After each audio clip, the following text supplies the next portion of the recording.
Despite what you may have seen on TV, lawsuits are never fun. They take a lot of time and money, but there are ways you can speed things up, like settling out of court. Or if you want to follow the example of one small Alabama town, you can speed up the legal proceedings by staging an elaborate heist. Idea for a fun history story: the night that Bay Minette stole the county seat from Daphne, literally. That question, well, that's not really a question, but that idea was submitted to Ask Alabama by Timothy Williamson. A brief disclaimer: this story's been told by many different people on different sides of the issue, which means there are different versions of what exactly happened, but this, as far as I can tell, is what went down. Back in the 1890s, a man named J.D. Hand started up a timber yard in the middle of Baldwin County, and over the years acquired a few thousand acres of land he planned to develop into a town. That town would be Bay Minette, Alabama.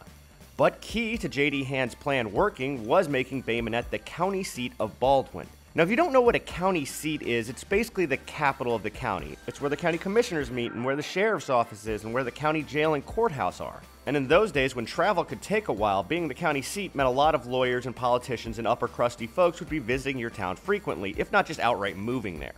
Now, in the 1890s, while J.D. Hand was setting up Bay Minette, the seat of Baldwin County was Daphne, Alabama. It was chosen after the Civil War because it was along the waterway, which made travel a little easier from some places in the county, and because the old county seat, Blakely, had basically been Civil Warred out of existence.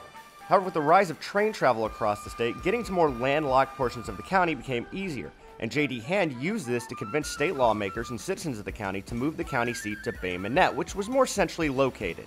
In the year 1900, the state legislature approved this move, and the folks of Bay Minette got to work building a courthouse. In 1901, when the county courthouse was finished, the people of Bay Minette reached out to Daphne to have the county court records shifted over to the new courthouse. And the people of Daphne said no. Daphne didn't want to lose its position as the county seat and filed for a permanent injunction to block the move.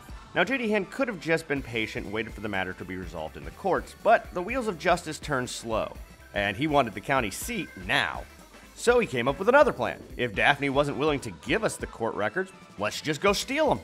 I like where that dude's head was at. In October of 1901, J.D. Hand got a couple dozen guys together from Bay Minette with guns and tools for breaking into the records room and made an overnight ride to Daphne. They arrived at night, camped outside of the city, and in the early morning hours made their move.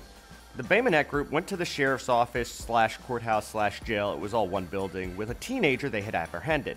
This kid was wanted for breaking into houses. They knocked on the sheriff's door, and when he answered, they brought the teenager in, along with all the guys that had come from Bay Minette. The sheriff was like, "Thanks for the arrest, but you guys gotta get out of here." And the men of Bay Minette said something to the effect of, "Afraid not, dude, we're not leaving without the records." Now, the sheriff, being one guy facing down a small army, was understandably flummoxed. He threatened them with arrest, but they still wouldn't leave. So he managed to just lock them up in jail. What the sheriff didn't do was take away their tools. So after the men were put behind bars, they just got to work deconstructing the jail. Once they were out, they spent the next few hours packing up the courthouse onto wagons and eventually headed home. This heist really happened. They even painted a mural about it inside the Bay Minette post office. Now, with all the records gone and no real other options, the county judge just moved to Bay Minette and set up shop there. But the people of Daphne weren't going to just take this lying down, and they continued to try to get the courthouse returned. But after a year and a half in courts, judges eventually ruled that the theft of the courthouse documents was legal, because when it happened, a judge had yet to rule on the permanent injunction. So the men of Bay Minette were legally in the right when they stole the court, and the legal fight over the location of the county seat was officially settled. Now, as I've said, there are competing versions of this story. Some folks in Daphne will claim that the Bay Minette crew arrived loaded for war because they were so scared of the people of Daphne, and that they tricked the sheriff out of the courthouse with a fake murder. Some folks in Bay Minette say it really wasn't that dramatic. They claim the judge and the sheriff were in on it from the start, and they just waltzed in and grabbed the records. Heck, if you ask different people what J.D. Hand's real name is, some will tell you James D. Hand, and other people will tell you John D. Hand. But the version I told you came from a historian who based his account on court records, which is why I'm inclined to believe it.